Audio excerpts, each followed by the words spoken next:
6, it says that, in chapter 3, verse 46, it says that this Issa, who was conceived of a virgin, speaks from the cradle.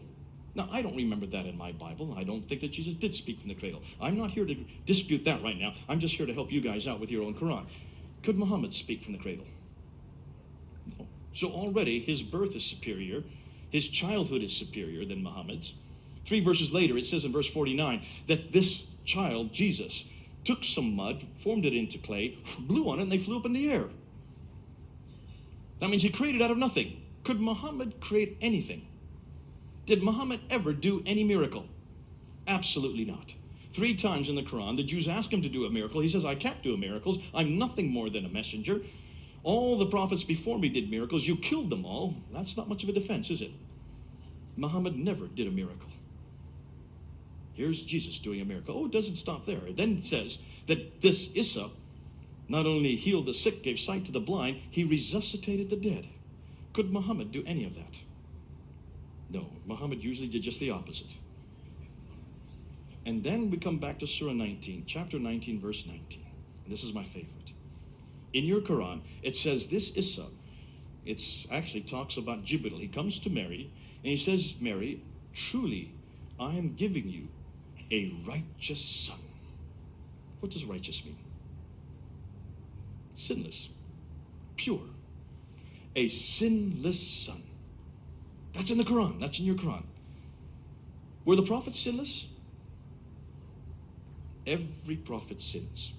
In your Quran, every prophet sins. What about Muhammad? No, you're supposed to say, no, he's sinless. Every Muslim will say that. And yet they have not read the Quran. In the Quran, it's very clear that Muhammad not only sinned, 3 times he has to ask forgiveness of sins. And if you have any doubt, look at Surah 48, verse 1 and 2. There it says very clearly in chapter 48, verse 1 and 2, O Muhammad, ask forgiveness for the sins you have done and the sins you are yet to do. Even as a prophet, he's going to continue to sin, which means Muhammad sinned, but Jesus didn't. Now, let me ask you, just those 4 verses, chapter 19, verse 20, chapter 3, verse 46, chapter 3, verse 49, and chapter 19, verse 19, just those 4 verses, what does it say about Jesus versus Muhammad? Who is the better? Who is the greater? Jesus comes out on top. And I haven't even got to the best material yet. See, we haven't even got to the Bible yet. Just from the Quran, you can prove that Jesus is greater than Muhammad. But the problem with the Quran is, it's got the wrong name. We talked about that last night. Issa is not my Jesus. My Jesus did not speak from the cradle. My Jesus did not make little clay birds and blow on them for no reason.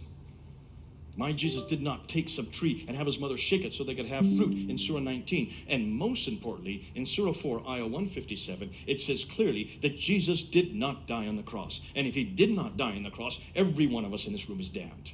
And all of humanity is damned. My Jesus came to earth for one reason and one reason alone. Yes, he came to certainly give us revelation. Yes, he came to certainly walk and talk for 33 years. But the most important reason why Jesus came to earth was to die on that cross. Fulfilling what he said to Eve in Genesis 3:15.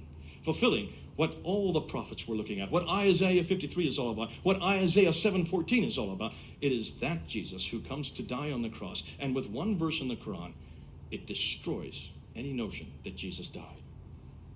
That's why we have to confront the crucifixion. We've got to confront this. And that's why I confront this notion. Because if there's not anything else that I'm going to confront in the Quran, I'm going to confront the fact that Jesus here is not my Jesus.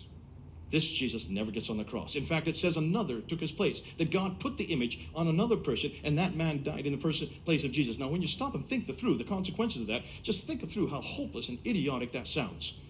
What does that say about the God of Islam? That he cannot even save Jesus, that he has to put the image on another man, and that Jesus, if he is the true prophet, what was he doing 3 days later coming into the upper room, showing himself to the 10 disciples there, and not admitting that it was not he that was on the cross?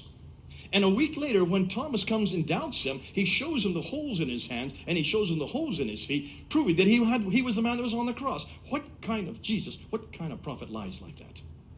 Not my prophet, not my Jesus, not my God.